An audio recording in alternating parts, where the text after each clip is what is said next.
Dans la ville de Lost River, j'ai eu une impression d'emprisonnement et de perdition. À l'instar de nos protagonistes, j'étais perdu dans un monde à la façade complexe. Bonjour et bienvenue dans Découverte. Aujourd'hui, je vais parler d'une œuvre nous montrant les dérives d'une humanité perdue par le monde qu'ils ont créé et qui les dépasse.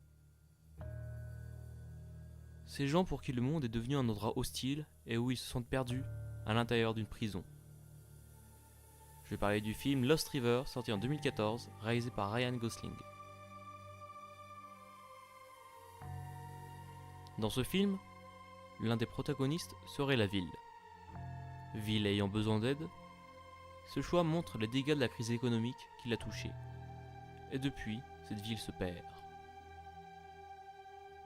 Nos autres protagonistes pourraient s'assimiler à des sortes de rêves brisés, essayant de se reconstruire dans un monde perdu. Mais dans ce film, certains ont embrassé la perdition et en font leur fonds de commerce, ou encore l'ont embrassé pour se perdre dans la sauvagerie et les pulsions.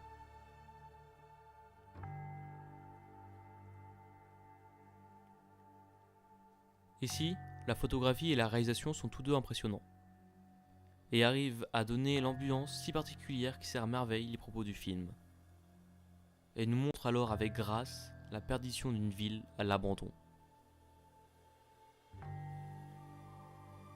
Cette ville, à l'allure de ville fantôme, arrive à nous montrer les enjeux de celle-ci, et ce dès le départ, avec un générique nous présentant cette ville fantôme.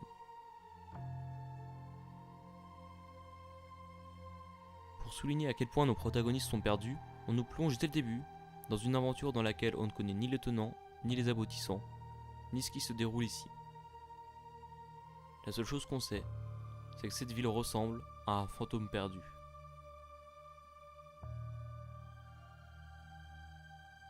Dans ce film, les pulsions sauvages font partie des thèmes récurrents et au final on nous montre qu'il n'y a pas de grande différence entre un banquier et un voyou faisant la loi.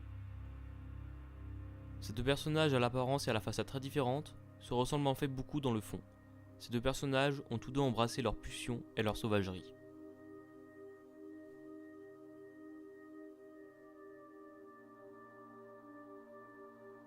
Et ainsi, deux de nos protagonistes se voient devoir affronter deux ennemis qui d'apparence n'ont rien à voir l'un envers l'autre. Alors qu'en réalité, ils ont tout à voir et sont tous deux des symptômes d'une société malade. Ils sont la résurgence de la sauvagerie humaine, ce qui ressort quand l'on perd tout espoir d'une possible reconstruction. La folie et les pulsions y dominent et dirigent ces deux hommes.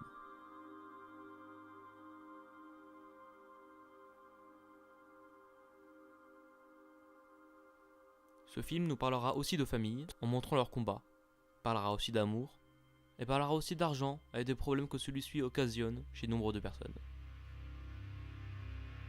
Et ainsi, nous verrons des gens ne comprenant pas les contrats qu'ils signent, influencés par leurs banquiers, et se voient alors devoir de l'argent à une banque semblable à une sangsue. Dans ce film, la ville a un aspect presque surnaturel et pourrait presque rejoindre les films de genre, de par certains événements qui se passent à l'intérieur de cette ville fantôme.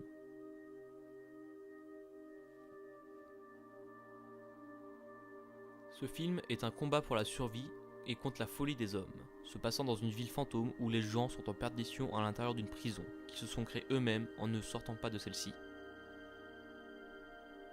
Ce film nous montre les combats de la vie que chacun d'entre nous connaît. Ce film, c'est simplement la vie, montrée sous un prisme étrange. Voilà comment je pourrais résumer ce film. Merci de m'avoir écouté, c'était Quentin des FRW, au revoir, à une prochaine.